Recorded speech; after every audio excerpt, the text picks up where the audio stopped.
made. The last candidate who indicated that he whose cabinet was going to be was Mr. Dewey in 1948. This is a race between the Vice President and myself for the presidency of the United States.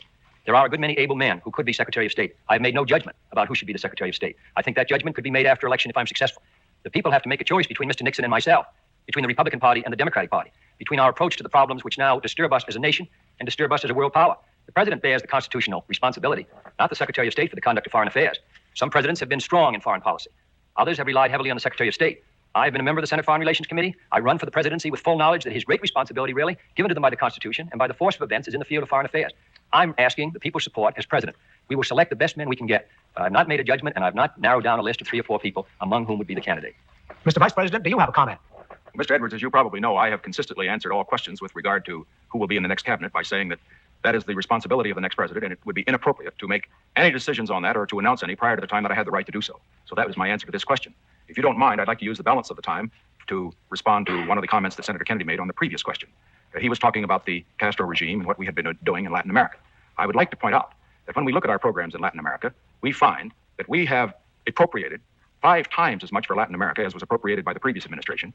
We find that we have $2 billion more for the Export-Import Bank. We have a new bank for Latin America alone of $1 billion. We have the new program, which was submitted at the Bogota conference, this new program that President Eisenhower submitted, approved by the last Congress, for $500 million.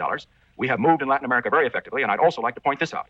Senator Kennedy complains very appropriately about our inadequate radio broadcast for Latin America. Let me point out again that his Congress, the Democratic Congress, has cut $80 million off of the Voice of America appropriations. Now, he has to get a better job out of his Congress if he's going to get us the money that we need to conduct the foreign affairs of this country in Latin America or anyplace else. Walter Cronkite, you have your first question for Vice President Nixon. Thank you, Quincy. Mr. Vice President, Senator Fulbright, and now tonight Senator Kennedy, maintain that the administration is suppressing a report by the United States Information Agency that shows a decline in United States prestige overseas. Are you aware of such a report? And if you are aware of the existence of such a report, should not that report, because of the great importance this issue has been given in this campaign, be released to the public? Mr. Cronkite, I naturally am aware of it because I, of course, pay attention to everything Senator Kennedy says, as well as Senator Fulbright. Now, in this connection, I want to point out that the facts simply aren't as stated. First of all, the report to which Senator Kennedy refers is one that was made many, many months ago and related particularly to the period immediately after Sputnik. Second, as far as this report is concerned, I would have no objection to having it made public. Third, I would say this with regard to this report, with regard to Gallup polls, prestige abroad, and everything else that we've been hearing about. What about American prestige abroad? America's prestige abroad will be just as high as the spokesman for America allow it to be. Now, when we have a presidential candidate, for example, Senator Kennedy, stating over and over again that the United States is second in space, and the fact of the matter is that the space score today is 28-8. We've had 28 successful shots, they've had 8. When he states that we're second in education, and I have seen Soviet education, and I've seen ours, and we're not, that we're second in science, because they may be ahead in one area or another, when overall we're way ahead of the Soviet Union and all other countries in science. When he says, as he did in January of this year, that we have the worst slums, that we have the most crowded schools, when he says that 17 million people go to bed hungry every night, when he makes statements like this, what does this do to American prestige? Well, it can only have the effect, certainly, of reducing it. Let me make one thing clear. Senator Kennedy has a responsibility to criticize those things that are wrong, but he has also a responsibility to be right in his criticism. Every one of these items that I've mentioned, he's been wrong, dead wrong. And for that reason, he has contributed to any lack of prestige. Finally, let me say this. As far as prestige is concerned, the first place it would show up would be in the United Nations. Now, Senator Kennedy has referred to the vote on communist China. Let's look at the vote on Hungary. There we got more votes for condemning Hungary and looking into that situation than we got the last year. Let's look at the reaction to Khrushchev and Eisenhower at the last UN session. Did Khrushchev gain because he took his shoe off and pounded the table and shouted and insulted? Not at all. The president gained, America gained, by continuing the dignity, the decency that has characterized us, and it's that keeps the prestige of America up, not running down America the way Senator Kennedy's been running her down. Comment, Senator Kennedy? I really don't need Mr. Nixon to tell me about what my responsibilities are as a citizen. I've served this country for 14 years in the Congress and before that in the service. I have just as high a devotion, just as high an opinion.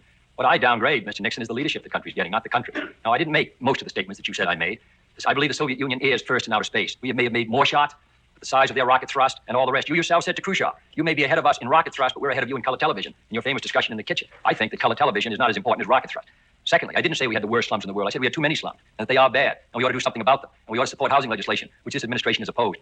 I didn't say we had the worst education in the world. What I said was that 10 years ago, we were producing twice as many scientists and engineers as the Soviet Union, and today they're producing twice as many as we are, and that this affects our security around the world. And fourth, I believe that the polls and other studies and votes in the United Nations and anyone reading the paper and any citizen of the United States must come to the conclusion that the United States no longer carries the same image of a vital society on the move with its brightest days ahead as it carried a decade or 2 decades ago. Part of that is because we've stood still here at home, because we haven't met our problems in the United States, because we haven't had a moving economy. Part of that, as the Gallup poll showed, is because the Soviet Union made a breakthrough in outer space. Mr. George Allen, head of your information service, has said that that made the people of the world begin to wonder whether we were first in science. We're first in other areas of science, but in space, which is the new science, we're not first. John Chancellor, your first question for Senator Kennedy. Senator, another question in connection with our relations with the Russians. There have been stories from Washington, from the Atomic Energy Commission, hinting that the Russians may have resumed the testing of nuclear devices. Now, if this is true, should the United States resume nuclear testing? And if the Russians do not start testing, can you foresee any circumstances in 1961 in which the United States might resume its own series of tests? Yes, I think the next president of the United States should make one last effort to secure an agreement on the cessation of tests, number one. I think we should go back to Geneva, who's ever elected president, Mr. Nixon or myself, and try once again. If we fail then, if we're unable to come to an agreement, and I hope we can come to an agreement, because it does not merely involve now the United States, Britain, France, and the Soviet Union as atomic powers. Because of new breakthroughs in atomic energy technology, there's some indications that by the time the next president's term of office has come to an end, there may be 10, 15, or 20 countries with an atomic capacity. Perhaps that many testing bombs, with all the effect that it could have on the atmosphere, and with all the chances that more and more countries will have an atomic capacity, with more and more chance of war. So one more effort should be made.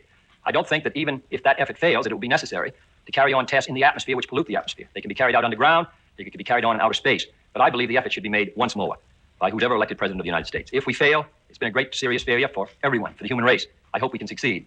But then if we fail, responsibility will be clearly on the Russians, and then we'll have to meet our responsibilities to security of the United States. And there may have to be testing underground. I think the Atomic Energy Committee is prepared for it.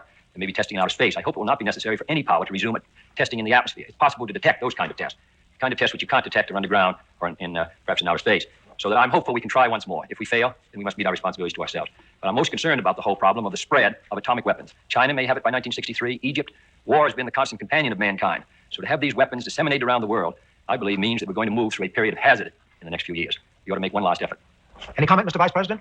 Yes, I would say, first of all, that we must have in mind the fact that we have been negotiating to get tests inspected and to get an agreement for many, many months. As a matter of fact, there's been a moratorium on testing as a result of the fact that we have been negotiating. I've reached the conclusion that the Soviet Union is actually filibustering. I've reached the conclusion, too, based on the reports that have been made, that they may be cheating. I don't think we can wait until the next president is inaugurated and then selects a new team, and then all the months of negotiating that will take place before we reach a decision. I think that immediately after this election, we should set a timetable, the next president, working with the President Eisenhower, a timetable to break the Soviet filibuster. There should be no tests in the atmosphere. That rules out any fallout. But as far as underground tests are concerned, and particularly underground tests for developing peaceful uses of atomic energy, we should not allow this Soviet filibuster to continue. I think it's time for them to fish or cut bait. I think that the next president, immediately after his election, should sit down with the president, work out a timetable, and get a decision on this before January of next year. Our second round of questions begins with one from Mr. Edwards for the Vice President. Mr. Nixon, carrying forward this business about a timetable, as you know, the pressures are increasing for a summit conference. Now, both you and Senator Kennedy have said that there are certain conditions which must be met before you would meet with Khrushchev. Will you be more specific about these conditions? Well, the conditions I laid out in one of our previous television debates, and it's rather difficult to be much more specific than that. First of all, we have to have adequate preparation for a summit conference. This means at the Secretary of State level and at the ambassadorial level. By adequate preparation, I mean that at that level, we must prepare an agenda agreed upon with the approval of the heads of state involved. Now, this agenda should delineate those issues on which there is a possibility of some agreement or negotiation. I don't believe we should go to a summit conference unless we have such an agenda, unless we have some reasonable assurance from Mr. Khrushchev that he intends seriously to negotiate on those points. Now, this may seem like a rigid, inflexible position, but let's look at the other side of the coin. If we build up the hopes of the world by having a summit conference that is not adequately prepared, and then if Mr. Khrushchev finds some excuse for breaking it up, as he did this one, because he isn't going to get his way, we set back the cause of peace.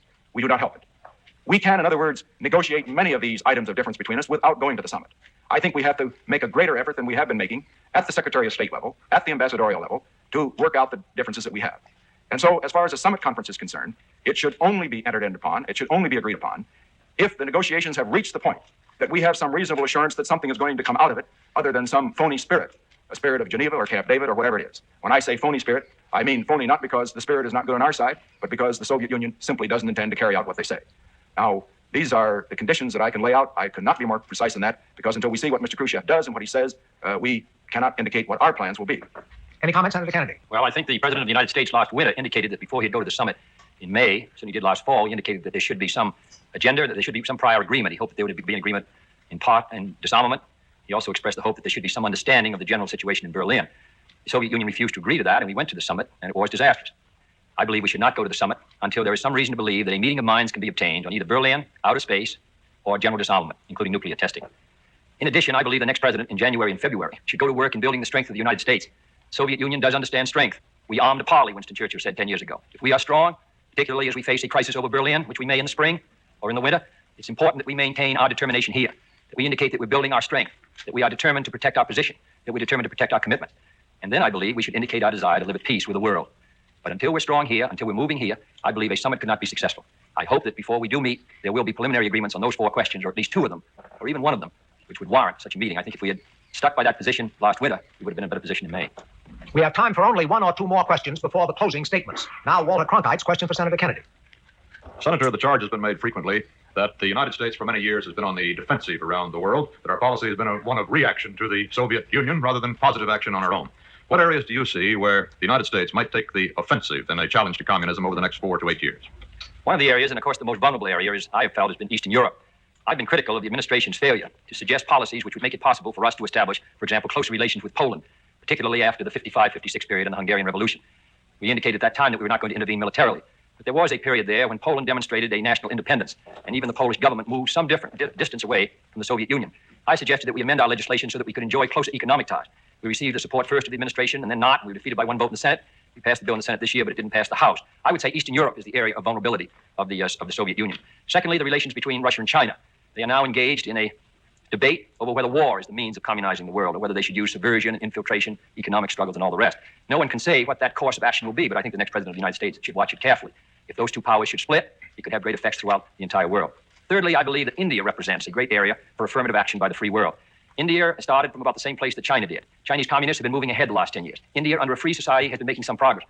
But if India does not succeed, with her 450 million people, if she can't make freedom work, then people around the world are going to determine, particularly in the underdeveloped world, that the only way that they can develop their resources is through the communist system. Fourth, let me say that in Africa, Asia, Latin America, Eastern Europe, the great force on our side is the desire of people to be free. This has expressed itself in the revolts in Eastern Europe. It's expressed itself in the desire of the people of Africa to be independent of Western Europe. They want to be free. And my judgment is that they don't want to give their freedom up to become communists. They want to stay free, independent perhaps of us, but certainly independent of the communists. And I believe if we identify ourselves with that force, if we identify ourselves with it as Lincoln, as Wilson did, as Franklin Roosevelt did, if we become known as the friend of freedom, sustaining freedom, helping these people in the fight against poverty and ignorance and disease, helping them build their lives, I believe in Latin America, Africa, and Asia, eventually in the Eastern Europe and the Middle East, certainly in Western Europe, we can strengthen freedom. We can make it move. We can put the communists on the defensive. Your comment, Mr. Vice President?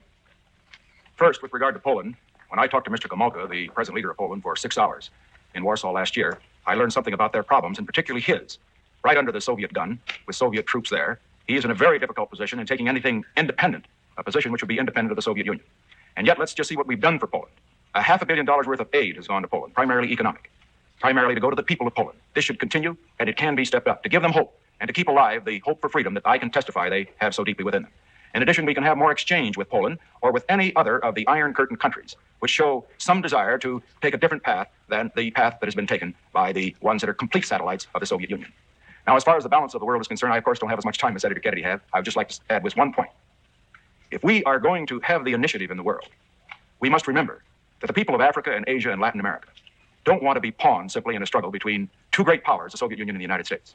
We have to let them know that we want to help them, not because we're simply trying to save our own skins, not because we're simply trying to fight communism, but because we care for them, because we stand for freedom, because if there were no communism in the world, we would still fight poverty and misery and disease and tyranny. If we can get that across to the people of these countries in this decade of the 60s, the struggle for freedom will be won. John Chancellor's question for Vice President Nixon. Sir, I'd like to ask you another question about Kamui and Matsu. Both you and Senator Kennedy say you agree with the president on this subject and with our treaty obligations. But the subject remains in the campaign as an issue. Now, is this because each of you feels obliged to respond to the other when he talks about Kamui and Matsu? And if that's true, do you think an end should be called to this discussion, or will it stay with us as a campaign issue? I would say that the issue will stay with us as a campaign issue just as long as Senator Kennedy persists in what I think is a fundamental error. He says he supports the president's position. He says that he voted for the resolution. Well, just let me point this out. He voted for the resolution in 1955, which gave the president the power to use the forces of the United States to defend Formosa and the offshore islands. But he also voted then for an amendment, which was lost, fortunately, an amendment which would have drawn a line and left out those islands and denied the right to the president to defend those islands if he thought that it was an attack on Formosa. He repeated that error in 1959 in a speech that he made. He repeated it again in a television debate that we had. Now, my point is this. Senator Kennedy has got to be consistent here. Either he's for the president, and he's against the position that those who oppose the president in 55 and 59, and the senator's position itself stated the other day in our debate, either he is for the president and against that position, or we simply have a disagreement here that must continue to be debated. Now, if the senator in his answer to this question will say, I now will depart or retract my previous views. I think I was wrong in 1955. I think I was wrong in 1959. And I think I was wrong in our television debate to say that we should draw a line, leaving out Quemoy and Matsu. Draw a line, in effect, abandoning these islands to the communists. Then this will be right out of the campaign because there will be no issue between us. I support the president's position. I have always opposed drawing a line. I have opposed drawing a line because I know that the moment you draw a line, that is an encouragement for the communists to attack, to step up their blackmail, and to force you into the war that none of us want. And so I would hope that Senator Kennedy, in his answer today, would clear it up. It isn't enough for him to say, I support the president's position, that I voted for the resolution. Of course he voted for the resolution. It was virtually unanimous. But the point is, what about his error in voting for the amendment, which was not adopted, and then persisting in it, in 59, persisting in it in the debate? It's very simple for him to clear it up. He can say now that he no longer believes that a line should be drawn, leaving these islands out of the perimeter of defense. If he says that, this issue will not be discussed in the campaign. Senator Kennedy, your comment? Well, Mr. Nixon, to go back to 1955, the resolution commits the president in the United States, which I supported, to defend Formosa, the Pescadores, and if it was his military judgment, these islands. Then the president sent a mission composed of Admiral Radford and Mr. Robertson to persuade Chiang Kai-shek in the spring of 55 to withdraw from the two islands because they were exposed. The president was unsuccessful. Chiang Kai-shek would not withdraw. I referred to the fact that in 1958, as a member of the Senate Foreign Relations Committee, I'm very familiar with the position that the United States took in negotiating with the Chinese communists on these two islands. General Twining in January 59 described the position of the United States. The position of the United States has been that this build-up, in the words of the president, has been foolish. Mr. Herter has said these islands are indefensible. Chiang Kai-shek will not withdraw. Because he will not withdraw, because he's committed to these islands, because we've been unable to persuade him to withdraw, we are in a very difficult position. And therefore, the president's judgment has been that we should defend the islands if in his military judgment and the judgment of the commander in the field, the attack on these islands should be part of an overall attack on Formosa. I support that. In view of the difficulties we've had with the islands, in view of the difficulties and disputes we've had with Chiang Kai-shek, that's the only position we can't take. That's not the position you took, however. The first position you took when this matter first came up was that we should draw the line and commit ourselves